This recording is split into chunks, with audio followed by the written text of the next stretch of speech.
जय हिंद बच्चों, 5 व्हील पे आप सभी का स्वागत है और मैं हूं डीके सिंह। अभी 12th क्लास की इलेक्ट्रोस्टैटिक्स चल रही है और ये लगातार जो है एक के बाद एक लेक्चर चले आ रहे हैं। तो चौथी लेक्चर के बाद मैं आपको 5वीं लेक्चर के साथ मिलूंगा। चौथी लेक्चर समाप्त होने के बाद मैं 5वां लेक्चर आपके सामने रख रहा हूं और विश्वास है कि उसी कड़ी में ये आपकी पढ़ाई को और आगे बढ़ाएगा। हम लोग पढ़ रहे थे कूलम्ब्स लॉ, और कूलम्ब्स लॉ है कि कुछ बेसिक कंसेप्ट आज आपको मिलेगी।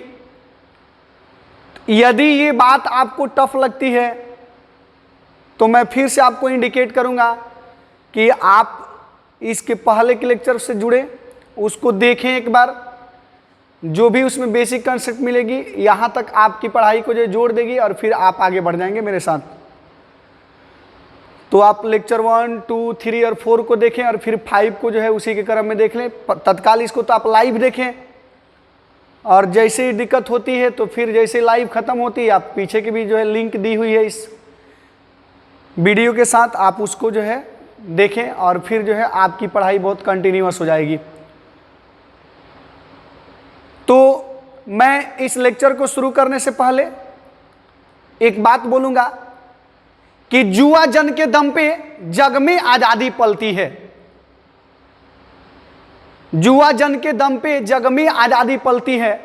इतिहास उधर मुड़ जाता है जिस ओर जवानी चलती है, जिस ओर जवानी चलती है। आप मेरे इशारे को समझ रहे होंगे। आप अभी नौजवान हैं और इस वक्त आप जिस तरह के काम को करेंगे, आने वाला जो फ्यूचर होगा उसमें ये इतिहास बन जाएगा और ये दिखेगा कि आपने जवानी में, यानी कि जब आप यंग थे तो क्या कर रहे थे। अगर आप बहुत अच्छा से पढ़ाई कर रहे होंगे तो आपको दिखेगा कि हम इतिहास में, यानी अपने पहले के समय में इस तरह की परिस्थितियों से घिरे थे और आज यहाँ पर हैं। और यदि आप आज जो है थोड़ा ज़्यादा मौज मस्ती में रहेंगे और ये वक्त भी धीरे से गुजर जाएगा और आने वाली जो समय होगी जब आप पीछे देखेंगे और आपके पैरेलल पढ़ने वाले बच्चे जब अच्छे अच्छे पोस्ट पे चले जाएंगे, सक्सेस हो जाएंगे, वो बड़ी जो है सफलता के साथ जब आपको मिलेंगे, तब आपको अफसोस लगेगा कि यार मेरा इतिहास बहुत ख़राब रहा, हमने बहुत लापरवाही किया था। तो इसलिए जवानी में लापरवाही नहीं करना है। तो चलिए हम लोग मिलते हैं 5वें लेक्चर के अगले यानी भाग के साथ। हम लोग पढ़ाई को समाप्त किए थे रिलेटिव परमिटिविटी के पास से। रिलेटिव परमिटिविटी को मैं काफ़ी डिटेल्स में बताऊंगा आपको आज। छोटा छोटा ही लेक्चर करके जो है आपको बातों को काफ़ी डेप्थ में आपके सामने रखी जा रही है, ताकि आप जो है बहुत आसानी से उस डेप्थ बातों तक पहुंच सकें। उबना नहीं है। बहुत सारे बच्चों को भारी लगता है, लेकिन भारी नहीं लग रहा है यार, बहुत आसान है। इस लेवल की पढ़ाई आपको बहुत कम मिलेगी। आप अपनी लेवल को बढ़ाना है तो कुछ गहरी बातों को भी सुनना पड़ेगा, समझना पड़ेगा, तभी आप कॉम्पिटिटिव एग्जाम्स को क्वालिफाई कर पाएंगे। ऊपर ऊपर की पढ़ाई से कंपटीशन नहीं होता। तो कंपटीशन अगर क्लियर करना है तो पढ़ाई को थोड़ी सी गहरी सोच तक पहुंचाना ही पड़ेगा। तो हम लोग देख रहे थे बाबू मेरे रिलेटिव परमिटिविटी, सापेक्षिक विद्युतशीलता। मैंने आपको डेफिनेशन भी दिया था कि सापेक्षिक विद्युतशीलता जो होती है दिए गए माध्यम की विद्युतशीलता और हवा या निर्वात के विद्युतशीलता की अनुपात होती है। बिल्कुल ये चीजें डेफिनेशन हो सकता है आप कल भी लिखे होंगे, देखेंगे फिर से। कर कि the ratio of absolute permittivity of a given medium and permittivity of air और vacuum is called relative permittivity, is called relative permittivity. और उसी को हम लोग डाइलेक्ट्रिक कांस्टेंट के भी नाम से जानते हैं ऑफ द गिवन मीडियम। यानी किसी दिए गए माध्यम की निरपेक्ष विद्युतशीलता एवं हवा या निर्वात की निरपेक्ष विद्युतशीलता या विद्युतशीलता के अनुपात को दिए गए माध्यम की सापेक्षिक विद्युतशीलता कहते हैं, या इसी को पारावैद्युतांक कहते हैं, डाइलेक्ट्रिक कांस्टेंट कहते हैं। इसको बाबू हम लोग या तो इप्सिलन आर से सूचित करते हैं, या इसी को हम लोग के से, डाइलेक्ट्रिक कांस्टेंट को के से भी सूचित करते हैं। या तो इप्सिलन आर से सूचित करना है या तो के से सूचित करना है। तो इप्सिलन आर और के का जो वैल्यू होगा उसको हम लोग कैसे देंगे बाबू मेरे? तो आप देखेंगे कि जो रिलेटिव परमिटिविटी है वह दिए गए मीडियम की परमिटिविटी यानी इप्सिलन, और इप्सिलन को आप इप्सिलन एम बाई लिख सकते हैं इप्सिलन नॉट यानी एयर या वैक्यूम की परमिटिविटी। M for medium. जैसे आपको अगर वाटर की रिलेटिव परमिटिविटी निकालना हो, इप्सिलन आर फॉर वाटर, तो आप लिख सकते हैं इप्सिलन डब्ल्यू बाई इप्सिलन नॉट, यानी वाटर की परमिटिविटी बाई एयर की परमिटिविटी, इसका जो रेशियो होगा ये वाटर की रिलेटिव परमिटिविटी हो जाएगी। अगर मेरे बाबू आपको निकालना हो पेट्रोल की रिलेटिव परमिटिविटी या पेट्रोल की डाइलेक्ट्रिक कांस्टेंट, तो आप लिख सकते हैं permittivity of petrol by permittivity of air और वैक्यूम। तो ये पेट्रोल की रिलेटिव परमिटिविटी हो जाएगी। आप इस तरीके से देख सकते हैं। अगर आपको निकालना हो परमिटिविटी ऑफ, थोड़ी सी इसको क्लीन करते हैं, हम लोग रिलेटिव परमिटिविटी की डेफिनेशन की बात करते हैं। तो डेफिनेशन तो हमने समझा, इसके यूनिट और डायमेंशन की बात करते हैं। तो रिलेटिव परमिटिविटी की अगर यूनिट की बात की जाती है, permittivity of medium by permittivity of air है, तो आप बताएं इसका यूनिट होगा कितना? कूलम्ब स्क्वायर पर न्यूटन पर मीटर स्क्वायर। और इसका यूनिट होगा कितना बाबू मेरे? ये कूलम्ब स्क्वायर पर न्यूटन पर मीटर स्क्वायर।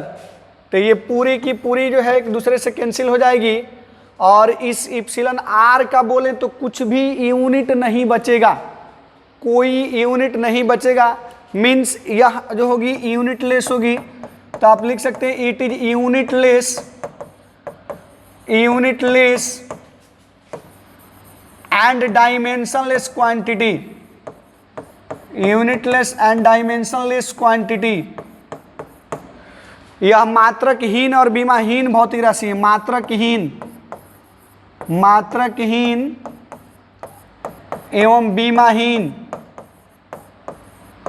बीमाहीन राशि है या भौतिक राशि है? भौतिक राशि है। हालांकि इन बातों को हम लोग कल भी पढ़े थे कि जो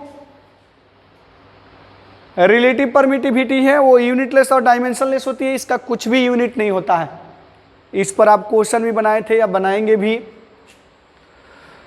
चलिए हम लोग थोड़ा सा इसको और बढ़ते हैं। इसी के क्रम में सबसे अच्छी बात आपको ये याद रखना है, और इसी के क्रम में हम लोग बारी बारी बहुत सारे निकालेंगे।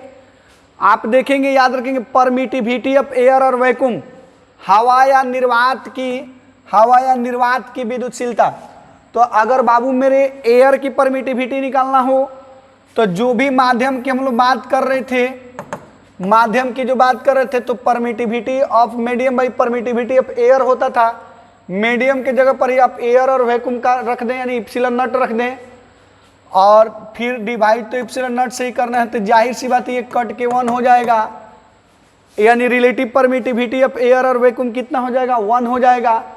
और 1 होने का मतलब है, आपको मैं फिर से बता दूं कि ये मिनिमम पर रिलेटिव परमिटिविटी होता है, मिनिमम होता है।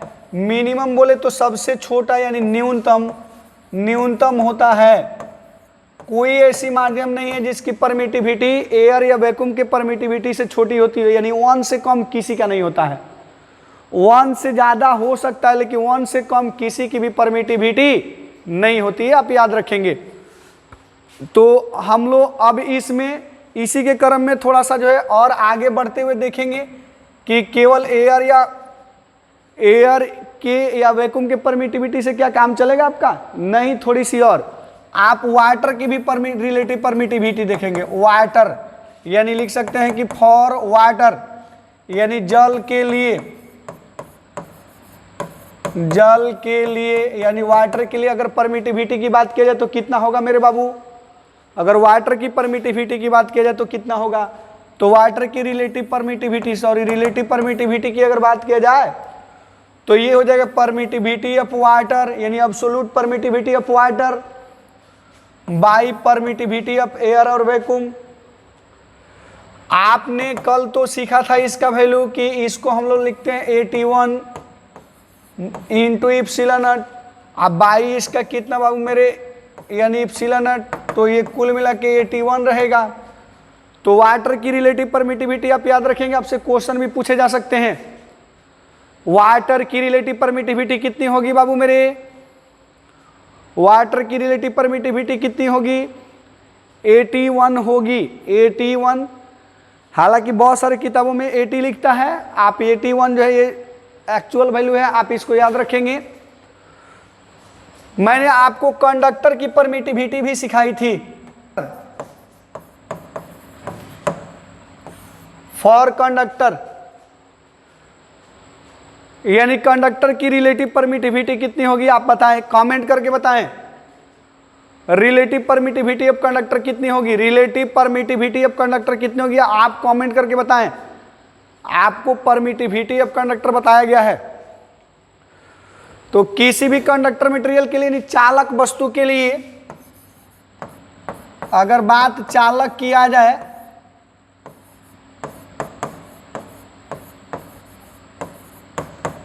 चालक वस्तु के लिए बात किया जाए तो उसकी रिलेटिव परमिटिविटी कितनी होगी बाबू मेरे? तो relative permittivity for conductor material जो होगी आप permittivity of conductor by permittivity of air और वैक्यूम लिखेंगे। बताइए बाबू, हमने इसको इन्फिनिटी लिया था कि नहीं? इन्फिनिटी इसको लिया था कि नहीं? और बाई ये इप्सिलॉन नॉट, और आप इन्फिनिटी में हाथी से भी भाग करोगे ना तो कितना आएगा? इन्फिनिटी ही आएगा। तो ये कितना होगा बताओ? इन्फिनिटी ही रहेगा, यानी ये इन्फिनिटी हो जाएगा, अनंत हो जाएगा। कितना हो जाएगा? अनंत। ये कई बार ऑब्जेक्टिव पूछा जा चुका है। रिलेटिव परमिटिविटी भी कंडक्टर के लिए इन्फिनिटी होता है और अब्सोल्यूट तो होता ही है। ठीक है मेरे बाबू, चलिए अब हम कुछ जो है यानी इसके कंक्लूजन पर पहुंचते हैं। यानी हम लोगों ने रिलेटिव परमिटिविटी और परमिटिविटी पढ़ा, तो आखिर इससे हमको कैसे क्वेश्चन बनेगा ये थोड़ी सी गंभीर बात होगी। आपको उसको बड़ी बारीकी से मैं समझाने जा रहा हूँ, ध्यान देंगे आप, है ना। तो ये कंक्लूजन यानी निष्कर्ष क्या है जो हम लोगों ने पढ़ा। तो आप देखिए एक बहुत अच्छी बात लिखी गई है इस पर, आप पहले उसको स्क्रीनशॉट ले लें। ये स्क्रीनशॉट ले लें इसको, फिर मैं आपको बता रहा हूँ। देखिएगा, कह रहा है कि कोई भी दो चार्ज पार्टिकल है और दोनों चार्ज पार्टिकल जब एयर में होता है तो उसके बीच में जो फोर्स लगता है, इलेक्ट्रिकल फोर्स की बात चल रही है, और उसी चार्ज पार्टिकल के बीच में जब कोई मीडियम भर देते हैं तो उस इंस्टेंट में जो फोर्स लगता है ये डिफर कर जाता है। जब भी कोई मीडियम भरते हैं एयर या वैक्यूम के अलावा अदर कोई भी मीडियम रखते हैं तो पहले से फोर्स कमज़ोर पड़ जाता है, घट जाता है। और जिस रेट से घटता है ना, यानी जिस वैल्यू से डिक्रीज करता है, वही जो वैल्यू होती है ना उस मीडियम की रिलेटिव परमिटिविटी होती है, ये डाइलेक्ट्रिक कांस्टेंट होती है। यानी डाइलेक्ट्रिक कांस्टेंट जितना बड़ा होगा उसमें फोर्स उतना गुना जो है कम हो जाएगा, उतना गुना घट जाएगा। यानी डाइलेक्ट्रिक कांस्टेंट अगर बढ़ेगी तो फोर्स का मान घटेगा। ये कंक्लूजन है। चूँकि एयर या वैक्यूम के कंडीशन में फोर्स सबसे मैक्सिमम लगता है, जैसे जैसे डाइलेक्ट्रिक कांस्टेंट बढ़ते जाती है फोर्स का वैल्यू घटते जाता है। इसको बारीकी से थोड़ा सा फार्मूले से समझना है। आप देखेंगे कह रहा है कि when a dielectric medium is completely filled in between charges, then force between the same two charge decreases by a factor of K known as dielectric constant और ए स्पेसिफिक इंडक्टिव कैपेसिटी, इसी को SIC shortcut में बोलते हैं, a specific inductive capacity को SIC भी बोलते हैं। आप समझेंगे इस बात को। ऑफ द मीडियम कह रहा है कि K is also called relative permittivity, और रिलेटिव परमिटिविटी भी इसलिए कहा जाता है क्योंकि इसका एयर या वैक्यूम से कंपैरिजन किया जाता है। कह रहा क्या कि रिलेटिव परमिटिविटी, और इसी को हम लोग इप्सिलन आर भी कह सकते हैं। इप्सिलन आर, के लिखिए चाहे इप्सिलन आर लिखिए, के लिखिए या इप्सिलन आर लिखिए, of the medium. Relative permittivity means होता है क्या, क्योंकि इसको जो है एयर या वैक्यूम से कंपैरिजन करते हैं, विथ रिस्पेक्ट टू एयर और वैक्यूम लिया जाता है। डाइलेक्ट्रिक कांस्टेंट का वैल्यू जो है परमिटिविटी ही होती है, लेकिन वो रिलेटिव परमिटिविटी होने का मतलब एयर और वैक्यूम के रिस्पेक्ट में कितनी गुनी है।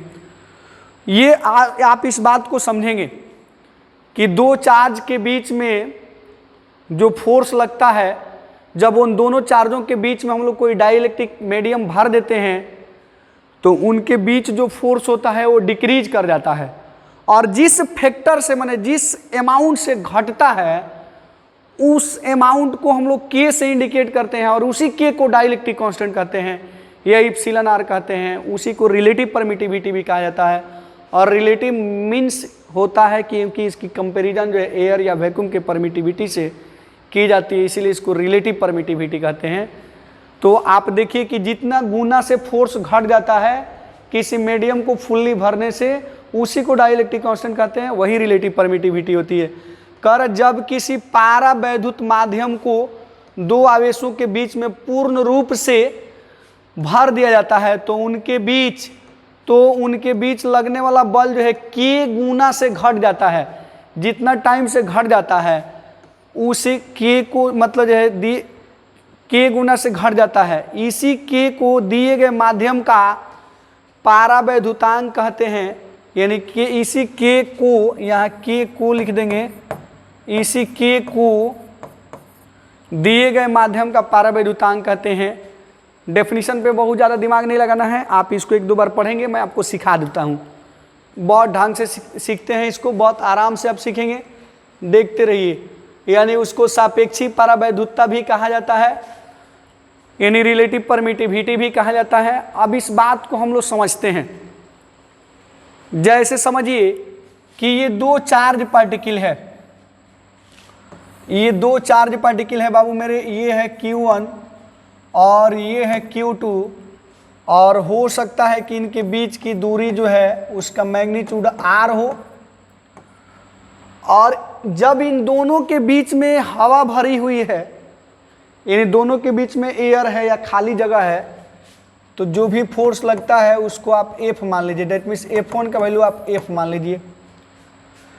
तो F का यानी F1 की अगर बात करें हम लोग, तो हम लोग लिखते थे कितना, 1/4 पाई इप्सिलन नॉट, और नियम से यानी कूलम्ब के नियम से Q1 इंटू Q2/R² लिखते थे। आपको याद होगा, ये F होगा और ये आपका जो है इक्वेशन नंबर 1 हो गया। मान लीजिए उस पे मान लो बाबू मेरे, ये दोनों चार्ज बिल्कुल सेम टू सेम रखते हैं। ये Q1 ही है, ये Q2 ही है। इसके बीच की डिस्टेंस को हम लोग R ही रखते हैं, बट इसके बीच में हम लोग कोई मीडियम भर देते हैं, यानी कोई ना कोई मीडियम भर देते हैं। यानी दोनों चार्ज को किसी मीडियम में जो है, यानी एज फॉर एग्जांपल वाटर में मान लो रख देते हैं। तो अब जो फोर्स लगेगा, अगर उसको हम लोग F2 मान लें, तो F2 का वैल्यू कितना होगा ये बात समझना है। तो F2 की जो वैल्यू होगी मेरे बाबू, मेरे लाल लालियों ध्यान देंगे, F2 की जो वैल्यू होगी फार्मूले से अगर देखा जाए तो आप लिखोगे 1/4 पाई इप्सिलन नॉट। चूंकि ये एयर नहीं है इसलिए इसमें इप्सिलन आर भी लिखेंगे, और उसी इप्सिलन आर को डाइलेक्ट्रिक कांस्टेंट कहते थे। ये इप्सिलन आर लिखेंगे, और ये Q1 इंटू Q2 आप बाई हो जाएगा आपका R²। यानी 1/4 pi epsilon Q1 into Q2 by R square, और ये एप्सिलॉन आर भी रहेगा। ये देखेंगे आप बहुत बारीकी से, ये जो 1/एप्सिलॉन आर है इसको मैं साइड कर देता हूं, तो ये हो गया आपका 1/4 पाई एप्सिलॉन नॉट ये Q1 into Q2 by R square. समझेंगे मेरे बाबू? और आप बारीकी से देखिए ये F1 या F है कि नहीं, ये F1 या F है कि नहीं। अगर ये F1 या F है तो आप यहाँ देखेंगे, वहाँ से आप यहाँ आ जाएंगे, तो ये 1/एप्सिलॉन आर इंटू F1 आप कह सकते हैं, डेट मीन्स F2 का जो वैल्यू है वो F1 को अगर हम लोग F मान लें या F1 ही रहने तो F मान लें, तो ये 1/एप्सिलॉन आर होगा, और इसी एप्सिलॉन आर को हम लोग K कहते हैं। तो आप देखिए ये कि जो F2 है ये 1/K टाइम्स हो रही है। अगर K का वैल्यू हमेशा 1 से ज़्यादा ही होता है, क्योंकि सबसे कम एयर और वैक्यूम के लिए 1 होता है। अगर ये 2 होता है तो ये फोर्स आधा हो जाएगा, अगर 3 होता है तो 1/3 हो जाएगा, अगर 4 होता है तो 1/4 हो जाएगा। वैसे ही अगर वाटर की बात करें तो 1/81 टाइम्स हो जाएगा। मीन्स जो फोर्स है वो डिक्रीज करेगा, और जितना फैक्टर से डिक्रीज करेगा, इसी को तो डाइलेक्ट्रिक कांस्टेंट कहते थे, इसी को तो डाइलेक्ट्रिक कांस्टेंट कहते हैं, डाइलेक्ट्रिक कांस्टेंट, इसी को तो डाइलेक्ट्रिक कांस्टेंट कहते हैं। यानी कि फोर्स जो किस रेट से घट रहा है उसी को डाइलेक्ट्रिक कांस्टेंट कहते हैं। या इसको अगर हम लोग F1 मानते हैं तो आप देख सकते हैं यहाँ कि जो K का वैल्यू है वह कितना होगा बाबू मेरे, तो F1/F2 होगा। यानी इस फोर्स का जो रेशियो होगा वही डाइलेक्ट्रिक कांस्टेंट हो जाएगा। और ये फोर्स बाई फोर्स का रेशियो है, इसलिए यूनिट लेस हो जाएगा, डायमेंशन लेस हो जाएगा। तो मुझे विश्वास है कि आप इस बात को बहुत बारीकी से समझ गए होंगे, बहुत अच्छा से समझ गए होंगे। तो अगर आप समझ सकते गए हैं तो ठीक है, इसका स्क्रीनशॉट ले लें या तो नोट कर लें तो बेस्ट है। मैं इसको थोड़ा सा इरेज करता हूँ।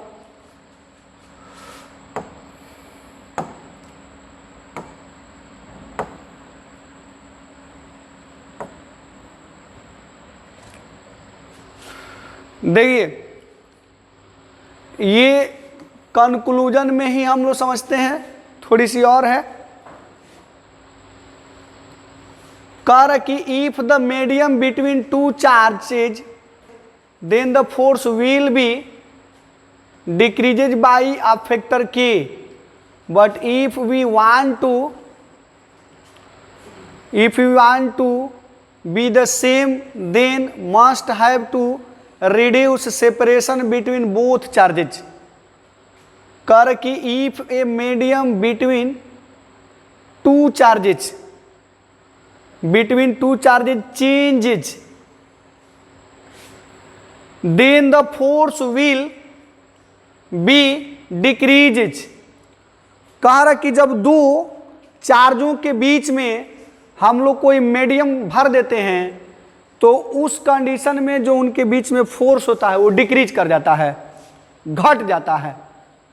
यानी दो चार्ज अलग अलग हैं, उनके बीच में जब हम कोई अलग से मीडियम भर देते हैं तो उनके बीच जो लगने वाला पहले जो फोर्स था उसका वैल्यू, जो नया फोर्स है उसका वैल्यू पहले वाले से छोटा पड़ जाता है, यानी नया फोर्स जो घट जाता है। बट अगर आप चाहते हैं कि नया फोर्स नहीं घटे, बिल्कुल चार्ज वही रहे और उसके बीच में मीडियम भर दें और नया फोर्स नहीं घटे, तो आपके पास ऑप्शन है कि आप उसके बीच की दूरी को कम कर दें। क्योंकि दूरी घटाने से फोर्स बढ़ता है, मीडियम डालने से फोर्स घटेगा और दूरी घटाने से फोर्स बढ़ेगा। तो एक की वजह से घटेगा, दूसरे की वजह से बढ़ेगा, तो हो सकता है कि मेंटेन रहे। यानी अगर आप चाहते हैं कि फोर्स को सेम रखा जाए तो मीडियम जैसे ही डालेंगे आपको दूरी घटाना पड़ जाएगा ताकि फोर्स कांस्टेंट रह सकता है। तो उसी बात को हम लोग यहाँ लिख दिए हैं, आप इसको फिर से एक बार बारीकी से देखेंगे। कर कि if a medium between two charges changes, दो आवेशों के बीच के जब मीडियम चेंज करते हैं, कर कि then the force will be decreases, तब दोनों के बीच में फोर्स घट जाता है by a factor K, by a factor K जो है के से, यानी डाइलेक्ट्रिक कांस्टेंट जितना होगा उतना से घट जाएगा। कर कि but we want force to be same, यानी अगर हम चाहते हैं कि फोर्स सेम रहे तो कह रहे कि then we must have to reduce separation, मतलब होता है दूरी बिटवीन द बोथ चार्जेज। यानी अगर हम चाहते हैं कि दोनों के बीच का फोर्स जो है सेम रहे, यानी फोर्स घटे नहीं, तो दोनों के बीच की दूरी को घटा देते हैं, कम कर देते हैं। विश्वास है कि आप उस बात को समझ गए होंगे। हिंदी भाषी बच्चों के लिए भी स्पेस है, आप अपना देख लेंगे। मैं एक बार पढ़ देता हूँ। कह रहा कि जब दो आवेशों के बीच माध्यम को बदला जाता है, यानी किसी माध्यम को रख दिया जाता है, कह रहे तो उनके बीच लगने वाला बल जो है के गुना से घट जाता है, के टाइम से घट जाता है। कह रहे कि लेकिन जब हमें उनके बीच लगने वाले बल का मान बराबर रखना हो तो दूरी को घटाना पड़ता है। अगर हम चाहते हैं कि बल सेम रहे तो दूरी को घटा देंगे। विश्वास है कि आप बात को समझ गए होंगे। समझ गए हैं तो चलिए मैं इसको थोड़ा सा सॉल्व करके दिखाता हूं। सोचिए मेरे बाबू, एक बहुत अच्छी क्वेश्चन है। क्वेश्चन क्या है? एक कॉन्सेप्ट है, बेहतरीन कॉन्सेप्ट है और आज के क्लास का सबसे खूबसूरत कॉन्सेप्ट है, याद रखेंगे। और मुझे विश्वास है कि आप इसको बहुत बेहतरीन तरीके से समझ पाएंगे। पूरी क्लास की कंसंट्रेशन आपको इस पॉइंट पे रखना है। ये ऐसा टॉपिक है जिसमें आईआईटी मेंस और एडवांस तक के क्वेश्चन इस पे दिए जाते हैं, समझ जाएंगे। तो देखेंगे, मान लीजिए बाबू मेरे यहाँ पे दो चार्ज है, Q1 है और दूसरा Q2 है, और इसके बीच की दूरी मान लो बाबू मेरे R है। इसके बीच की दूरी कितनी है? R है। इनिशियली R रखा गया है। कब? जब एयर है, यानी जब एयर है, हवा है, तो इसके बीच की दूरी को हम लोग R मान लिए हैं। चलो हम लोग R0 मान लेते हैं एयर के लिए, R0 मान लेते हैं। तो इनके बीच में कुछ ना कुछ तो फोर्स लगेगा। जो भी फोर्स लगेगा बाबू मेरे, उसको हम लोग यानी F1 को F0 या F मान लेते हैं। अब सोचो तो इस F का वैल्यू कितना होगा, तुम लोग बताना बाबू मेरे। F का वैल्यू आप यहां देखना, मैं लिखता हूं। अगर हम F1 की बात करें तो फॉर्मूले से 1/4 पाई इप्सिलॉन नॉट, और फिर ये Q1 ये Q2 और बाई R स्क्वायर या R0 का स्क्वायर हो जाएगा। R0 बोले, इसको 0 लिखते हैं, नट पढ़ते हैं, R0 का स्क्वायर हो जाएगा, ठीक है। या एयर के लिए आप चाहो तो ये भी लिख सकते हो, इतना हो जाएगा मैग्नीट्यूड में। अब आइए हम लोग क्या करते हैं बाबू मेरे कि बिल्कुल इसी चार्ज को रखते हैं, दोनों चार्ज सेम टू सेम रखते हैं। ये Q1 रखते हैं, ये Q2 रखते हैं, और ऐसा करते हैं कि इन दोनों के बीच में कोई मीडियम को फुल्ली भर देते हैं। एक कोई मीडियम को फुल्ली भर देते हैं। तो जब मीडियम को भरेंगे तो सीधी सी बात है कि उसका कुछ ना कुछ डाइलेक्ट्रिक कांस्टेंट होगा। मान लीजिए कि इस डाइलेक्ट्रिक कांस्टेंट को हम लोग K मान लिए हैं, या इप्सिलॉन R भी ले सकते हैं, इप्सिलॉन R भी ले सकते हैं इस मीडियम के लिए। तो इस मीडियम में जो फोर्स होगा, अगर उस फोर्स यानी दोनों के बीच जो लगने वाला फोर्स है, उस फोर्स को बाबू मेरे अगर हम F2 मान लेते हैं, और बीच की डिस्टेंस जो है उसको हम लोग अगर R2 मान लेते हैं, R2 मान लेते हैं, तो क्या होगा? या सोचिए कि मीडियम है तो मीडियम के लिए हम RM मान लेते हैं, एयर के लिए R0 माने थे और मीडियम के लिए RM मान लेते हैं। तो आपको F2 का वैल्यू बताना है, F2 का वैल्यू आपको बताना है। तो F2 का वैल्यू आप बारीकी से यहाँ पर देखेंगे। F2 कितना होगा मेरे बाबुओं, मेरे लाल लालियों, कमेंट करके बताएं F2 कितना होगा। F2 कितना होगा आप कमेंट करके बताएंगे। तो ये 1/4 pi epsilon naught into epsilon R भी होगा, साथ साथ ये Q1 into Q2 by RM का स्क्वायर भी होगा। RM बोले तो मीडियम, यानी जब दोनों चार्ज इस मीडियम में है तो उस कंडीशन में कितना हो रहा है, ठीक है। आप ऐसा मान के चलो कि इस कंडीशन में जो फोर्स है और इस कंडीशन में जो मीडियम के कंडीशन में फोर्स है, अगर ये दोनों फोर्स बराबर होता है, चार्ज तो बिल्कुल सेम है, अगर मेरे कोई F2 का भी मान F1 के बराबर ही हो जाए तो क्या होगा।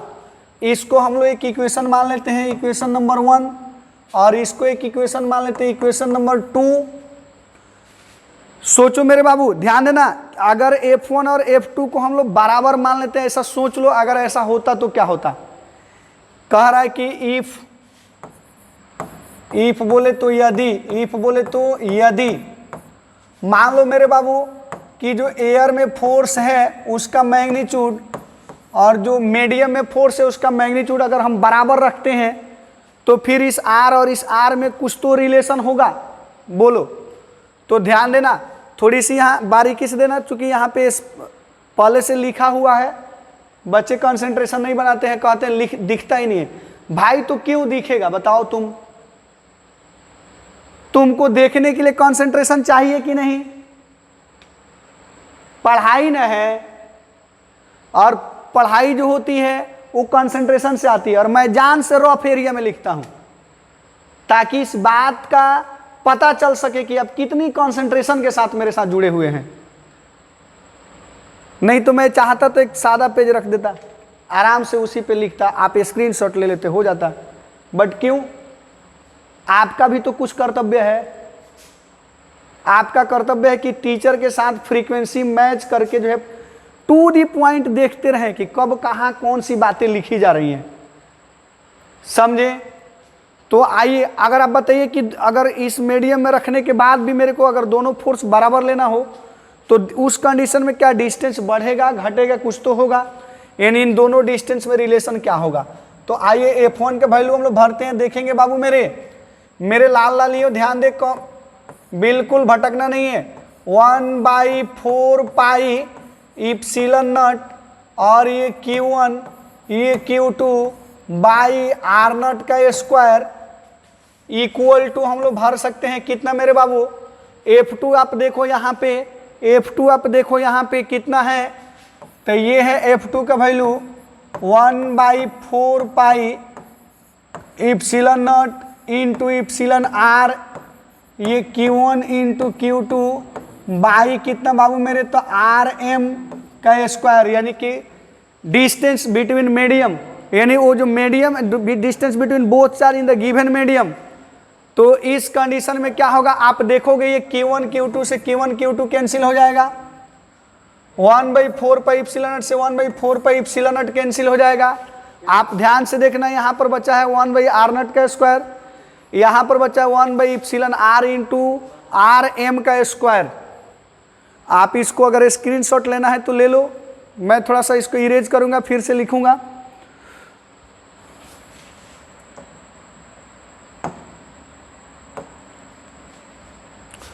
तो आप देखेंगे इसको बाबू मेरे, बहुत ध्यान से देखेंगे, यहां बचा हुआ था 1/R नट का स्क्वायर इक्वल टू बचा हुआ था 1/इप्सिलन R इंटू RM का स्क्वायर, RM का स्क्वायर।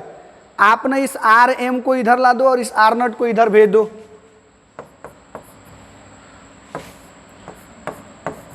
तो देखो मेरे बाबू, मेरे लाल लालियों, RM का स्क्वायर इक्वल टू कितना हो जाएगा, आप इसको यहां भेज दो, तो ये हो जाएगा R नट का स्क्वायर बाई हो जाएगा इप्सिलन R।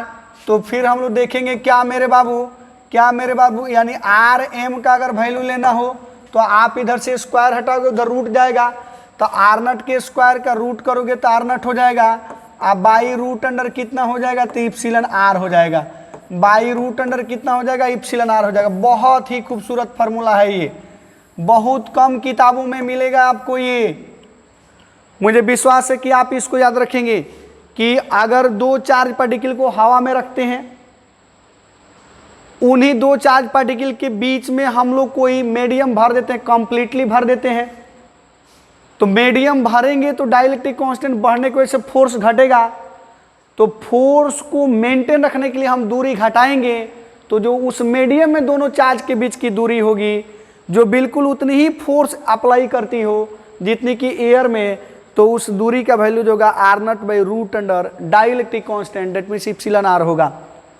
यानी यह जो मीडियम में दोनों चार्ज के बीच की दूरी होगी और यह जो एयर में दोनों चार्ज के बीच की दूरी होगी, एयर में दोनों चार्ज के बीच की दूरी में रूट अंडर इप्सिलॉन आर से, डेट मीन्स डाइलेक्ट्रिक कांस्टेंट से डिवाइड कर देंगे तो ये दूरी इस दूरी के बराबर होगी, यानी मेंटेन कर जाएगी। आप इसी बात को ऐसे भी लिख सकते हो कि इप्सिलॉन आर नट जो है, यानी आर नट का जो वैल्यू है रूट अंडर हो जाएगी epsilon R into epsilon R into R M, M for medium, M for medium, M for medium. आप इसको नोट कर लिए होंगे। आइए हम लोग देखते हैं मेरे बाबू, मैं आपको इस पे आधारित एक छोटा सा क्वेश्चन देखता हूं। सपोज करो मेरे बाबू कि यहां पर एक चार्ज पार्टिकल है Q1, यहां पर एक चार्ज पार्टिकल है Q1 और यहां पर एक दूसरी चार्ज पार्टिकल है Q2। ये दोनों एयर में रखे हुए हैं। इनकी बीच की जो दूरी है मेरे बाबू, ये मान लो R है। कितनी है? R है। अब सोचो कि इसके बीच में हम लोग एक डाइलेक्ट्रिक मीडियम भर देते हैं, यानी कोई स्लैब है, मान लो ये कोई स्लैब है, लकड़ी का स्लैब मान लो या ग्लास का स्लैब मान लो या कोई दीवार मान लो, दो चार्ज के बीच में एक दीवार रखा हुआ है। तो कोई स्लैब है, इस स्लैब की थिकनेस को हम लोग T मान लेते हैं, स्लैब की थिकनेस को T मान लेते हैं और इसके डाइलेक्ट्रिक कांस्टेंट को बाबू मेरे K मान लेना है। अब आपको बताना है कि इनके बीच में जब फ्री स्पेस था उसके बीच में एक डाइलेक्ट्रिक स्लैब रख दिए तो इन दोनों चार्ज के बीच में कितना फोर्स लगेगा, यानी आपको बताना है कि फोर्स का वैल्यू कितना होगा। आप क्वेश्चन देखिए, बहुत बेहतरीन क्वेश्चन है ये, इतनी खूबसूरत क्वेश्चन है। कई बार ये आईआईटी एडवांस में भी इस टाइप के क्वेश्चन आते हैं, एडवांस में भी इस टाइप के, इस लेवल के क्वेश्चन आते हैं। आप इसको बहुत बारीकी से देखेंगे, फिर से क्वेश्चन को समझेंगे। 2 पॉइंट चार्ज है जो कि एक दूसरे से R दूरी पर है। इन दोनों के बीच में हमने एक डाइलेक्ट्रिक स्लैब रख दिया, स्लैब में लेते सिल्ली, जिसकी थिकनेस यानी एक तरह से कह लें कि लंबाई T है और इसका डाइलेक्ट्रिक कांस्टेंट K है। तो आपको बताना है कि इन दोनों के बीच में कितना फोर्स लगेगा। तो सबसे पहले बाबू मेरे, हम लोग जानते हैं कि एक छोटी सी कॉन्सेप्ट पढ़े थे कि जब डाइलेक्ट्रिक स्लैब T रख देंगे तो ये T जो होगी ये एयर में कितनी लंबी दूरी के बराबर इसका वैल्यू होगा अगर डाइलेक्ट्रिक कांस्टेंट। तो अभी तो आपने पढ़ा है कि distance in the given medium बराबर होता है कि डिस्टेंस इन एयर और वैक्यूम बाई कितना बाबू मेरे, तो रूट अंडर डाइलेक्ट्रिक कांस्टेंट यानी इप्सिलॉन R। रूट अंडर कितना, तो रूट अंडर इप्सिलॉन R, यही तो पढ़े थे ना।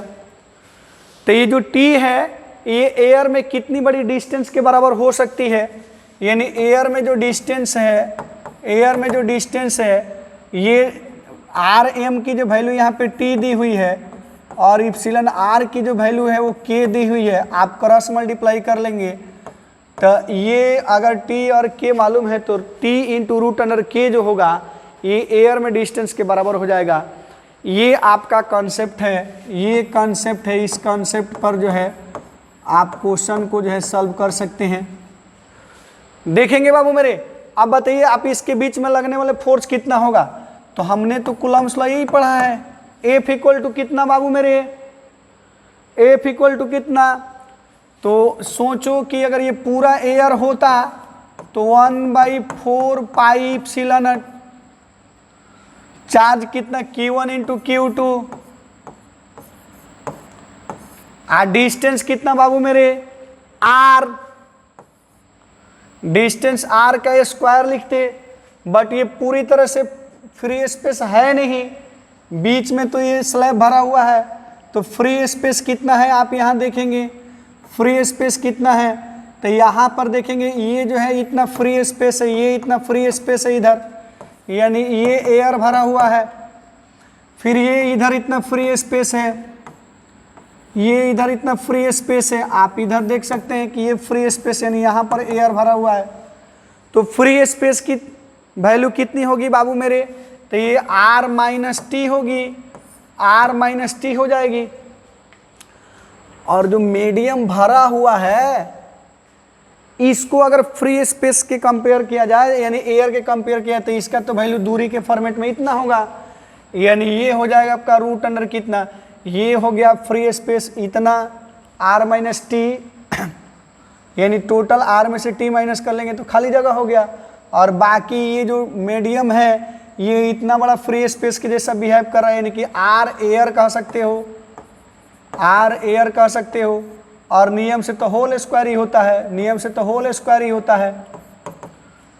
बोलो Q1 into Q two by R square. अब आप इसका वैल्यू पुट कर दो इस पे 1/4 पाई एप्सिलॉन नॉट, फिर ये कितना मेरे बाबू मेरे लाल लालियों Q1 into Q two by ये r को r रहने दो माइनस टी रहने दो, और फिर इस r एयर का वैल्यू कितना रखोगे तो t इंटू रूट अंडर कितना k, और ये हो जाएगा आपको इन दोनों चार्ज पार्टिकल के बीच में लगने वाला फोर्स।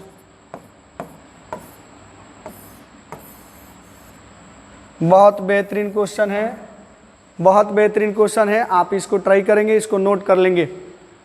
क्वेश्चन देख लेंगे, 2 पॉइंट चार्ज है, बीच में एक डाइलेक्ट्रिक स्लैब रखा गया है जिसका डाइलेक्ट्रिक कांस्टेंट k है और थिकनेस t है, तो दोनों चार्ज के बीच में लगने वाला फोर्स क्या होगा, तो जो ये t थिकनेस वाला है उसके बदले में एयर में इतना डिस्टेंस के जैसा बिहेव करेगा, बाकी अब चार्ज और दोनों के बीच की डिस्टेंस अब भर लें, इतना हो जाएगा। चलिए तो इससे रिलेटेड हम लोग एक बहुत खूबसूरत क्वेश्चन पे चलते हैं। तो देखते हैं बाबू मेरे, एक बहुत अच्छा क्वेश्चन है, काफ़ी कॉन्सेप्चुअल क्वेश्चन है और आपसे बनेगा भी, बहुत बेहतरीन क्वेश्चन है, ये एडवांस लेवल का क्वेश्चन है IIT। देखकर कि 2 point charges are placed at a separation r, मैंने हिंदी नहीं लिखा है बट हिंदी इंग्लिश में कुछ है नहीं, मैं बात को रखता हूँ, आप ध्यान से सुनेंगे, हिंदी इंग्लिश सबसे एक ही है। यदि 2 पॉइंट चार्ज है, दो एक दूसरे से r दूरी पर स्थित है, इन वैक्यूम यानी खाली जगह में फ्री स्पेस में रखा हुआ है करके, and the force between them is F, यानी 2 पॉइंट चार्ज है मेरे बाबू, और ये दोनों पॉइंट चार्ज, मान लीजिए ये 2 पॉइंट चार्ज है, एक को Q1 ले लेते हैं, दूसरे को Q2 ले लेते हैं, और दोनों ये फ्री स्पेस में एयर में r डिस्टेंस पर रखे गए हैं। जब दोनों ये r डिस्टेंस पर रखे गए तो इसके बीच में जो फोर्स लगता है वो F लगता है, यानी जब एयर में है तो इसके बीच लगने वाला फोर्स का वैल्यू F है। आगे बढ़े कर कि now a dielectric slab of thickness T equal to r/3। अब क्या करते हैं कि एक डाइलेक्ट्रिक स्लैब लेता है जिसकी थिकनेस जो है T इक्वल टू r/3 है, एंड डाइलेक्ट्रिक कांस्टेंट K है, डाइलेक्ट्रिक कांस्टेंट उस स्लैब का कितना K है, is placed between the charges, दोनों चार्ज के बीच में ये स्लैब रख दिया जाता है, यानी एक सिल्ली रख दी जाती है, कर क्या कि एंड द फोर्स बीकम्स इतना, तो इस स्थिति में दोनों के बीच में लगने वाला फोर्स जो है, जब भी दोनों चार्ज के बीच में कोई मीडियम भरेंगे तो फोर्स तो इफेक्टेड होगा, तो जो नया फोर्स है मेरे बाबू उसका वैल्यू हो जाता है, देखेंगे कितना, तो 16F/25 करेगी। Find the value of K, तो आपको K का मान बताना है, यानी आपको बताना है कि K का वैल्यू कितना होगा। चलिए आपको इस को मैं फिगर से दिखाता हूं। मान लीजिए ये दोनों चार्ज सेम टू सेम है, वही चार्ज हैं और उतनी ही दूरी पर फिर से रखे गए हैं। अंतर क्या है मेरे बाबू, मेरे लाल लालियों ध्यान देंगे कि इन दोनों के बीच में एक डाइलेक्ट्रिक स्लैब रख दिया गया है। इस स्लैब की जो थिकनेस है, मोटाई है, यानी कह लो कि स्लैब की जो चौड़ाई है, दूरी है, जो भी मान लो उसको T है, और इसका डाइलेक्ट्रिक कांस्टेंट जो है मेरे बाबू K है। अब इस स्थिति में जो दोनों के बीच में जो नया फोर्स लगता है, उस फोर्स का जो वैल्यू दिया है मेरे बाबू, अगर हम लोग उसको F2 मान लें तो F2 का वैल्यू दिया है 16F/25, 16F/25। तो अब आपको बताना है कि K का वैल्यू कितना होगा, यानी K equal to what, K equal to what, ये आपको बताना है। विश्वास है कि आप क्वेश्चन समझ गए होंगे, हिंदी इंग्लिश से ज़्यादा मतलब नहीं है, इसको कॉन्सेप्ट से मतलब है। इनिशियली एयर में रखा हुआ है तो एफ फोर्स लगता है, फिर फाइनली उनके बीच में एक स्लैब भरते हैं जिसकी मोटाई टी है और डाइलेक्ट्रिक कांस्टेंट के है, तो नया फोर्स इतना हो जाता है। आपको के का वैल्यू बताना है कितना होगा। चलिए इसको हम लोग सॉल्व करते हैं। देखिए मेरे बाबू, जब भी ये दोनों चार्ज पार्टिकल हैं, ये Q1 है, ये Q2 है,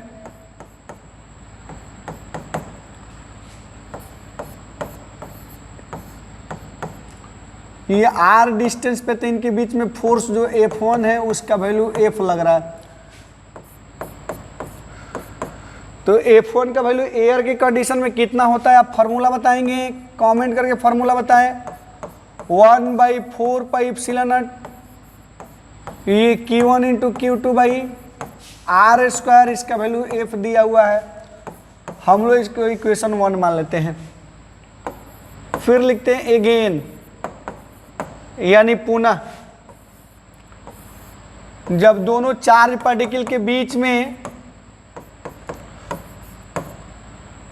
एक डाइलेक्ट्रिक स्लैब भर दिया जाता है, टी थिकनेस, टी का वैल्यू दिया था बाबू मेरे R/3 और डाइलेक्ट्रिक कांस्टेंट के दिया था, ये तो टोटल डिस्टेंस R ही था। तो ये कॉन्सेप्ट हम लोग पढ़े थे,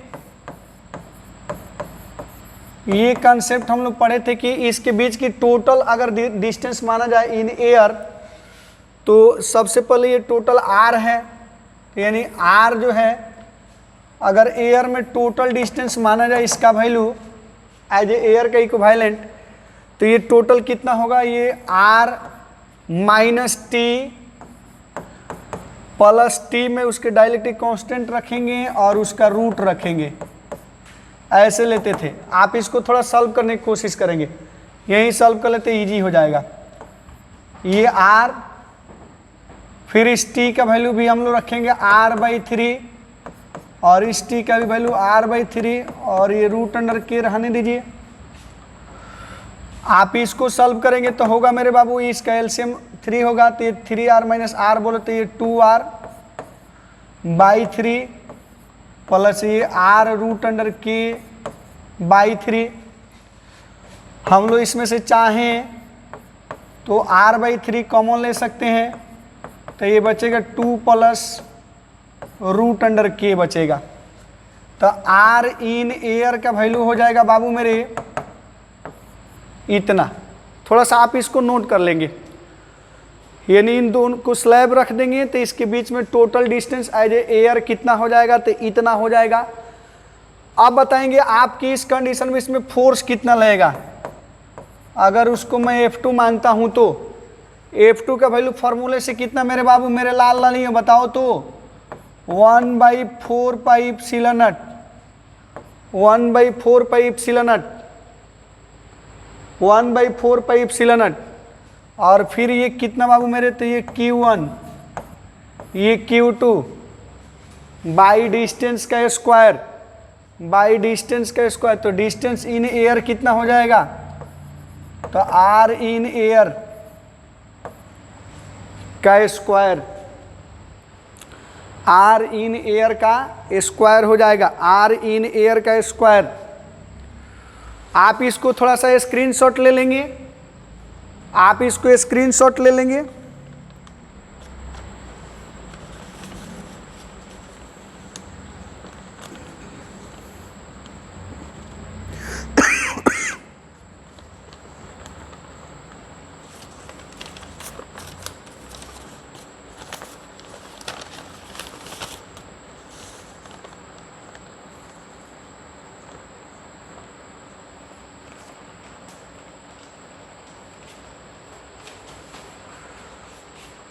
तो अगर आप स्क्रीनशॉट ले लिए हैं तो फिर हम लोग इसको देखते हैं, वैल्यू इसका रखते हैं कितना हो जाएगा।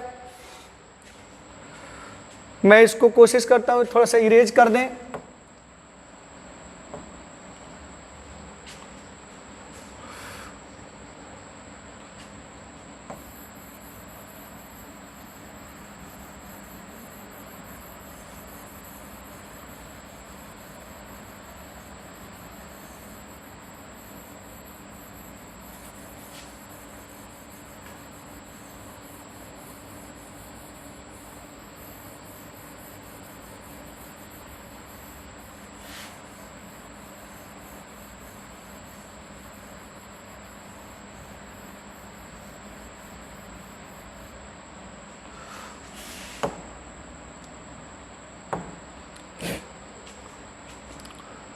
तो आप इसका वैल्यू देखेंगे, F2 का वैल्यू कितना है मेरे बाबू, 1/4 pi epsilon 1/4 pi epsilon not,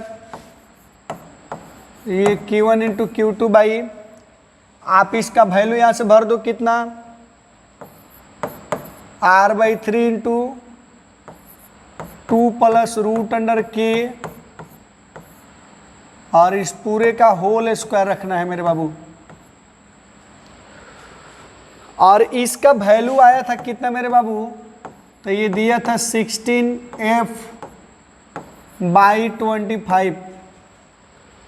आप चाहो तो इक्वेशन 1 से f का वैल्यू उठा के यहाँ पुट कर दो, या 1 और 2 को जो है आप इसको इक्वेशन 2 ले लो, अब 1 और 2 में डिवाइड कर दो, तो लिख देना नाउ। हम लोग क्या करते हैं, फर्स्ट डिवाइडेड बाई सेकेंड लेते हैं। फर्स्ट में आपने देखा था कि ये था आपका 1/4 pi epsilon not Q1 into Q2 by R square, और ये था आपका F, और F2 जो है आपका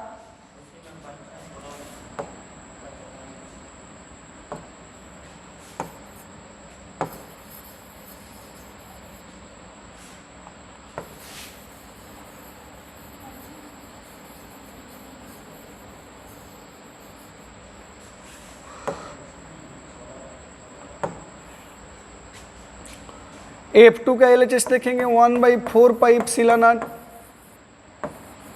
ये Q1 इंटू Q2 बाई हो जाएगा बाबू मेरे R/3 2 plus root under K का होल स्क्वायर इक्वल टू, ये है बाबू मेरे F, ये 16f/25 हो जाएगा। आप F से F को माइनस कैंसिल कर सकते हो, Q1 Q2 से Q1 Q2 1/4 पाई एप्सिलॉन से 1/4 पाई एप्सिलॉन कैंसिल हो गया है ना। तो आप यहाँ देखोगे बचेगा कितना बाबू मेरे 1/r स्क्वायर, यहाँ देखो ये भी 1/समथिंग है, ये r square by 9 into 2 plus root under K का होल स्क्वायर हो जाएगा।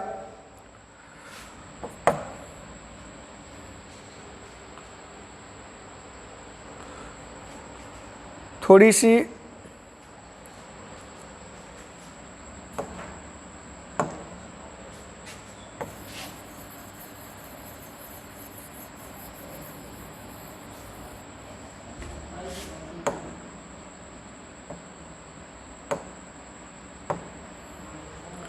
तो आप देखेंगे इसको बारीकी से, ये ऊपर चला जाएगा, यानी ये बचेगा आपका कितना 1/r स्क्वायर,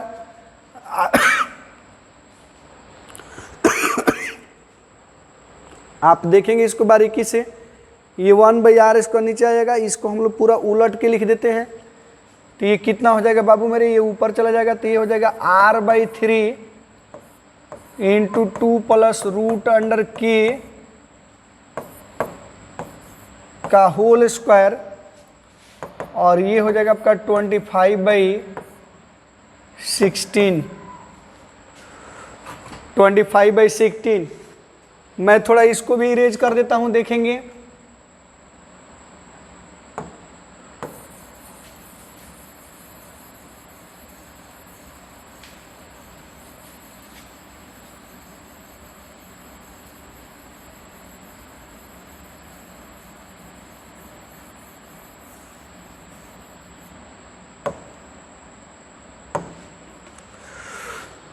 ये देखते रहेंगे आप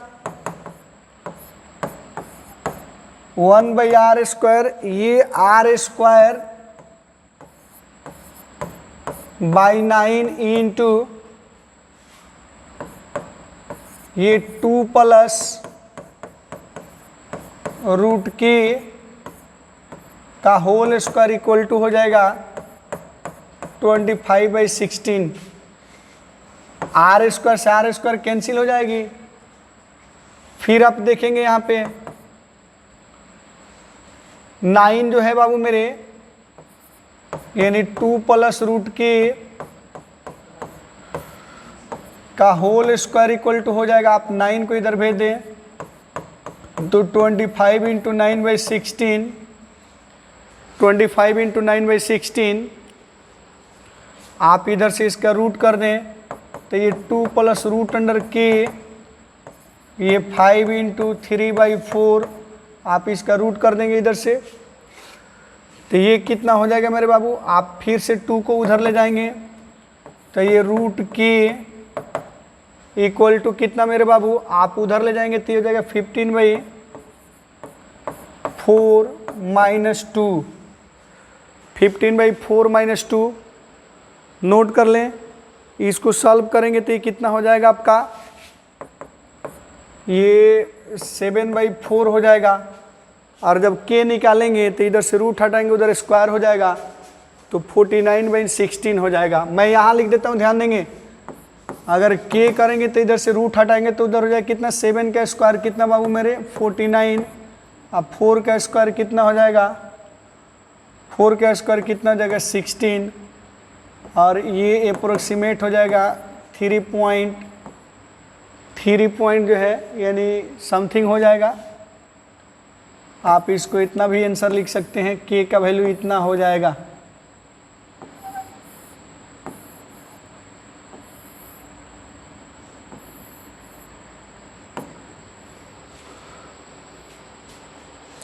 तो विश्वास है कि आपको ये क्वेश्चन बहुत बेहतरीन समझ में आया होगा। इसमें और भी आगे क्वेश्चन मिलेगा, बहुत अच्छे क्वेश्चन मिलेंगे, बहुत आगे क्वेश्चन भी मिलेंगे। और हम लोग जो है यहीं पे बात को समाप्त करते हैं। थोड़ी सी गहरी क्वेश्चन थी, मैं आपको कूलम्ब्स लॉ से रिलेटेड बहुत भी सारा क्वेश्चन बताऊंगा, बेहतरीन क्वेश्चन बताऊंगा। तब तक के लिए लेते हैं हम लोग विदा।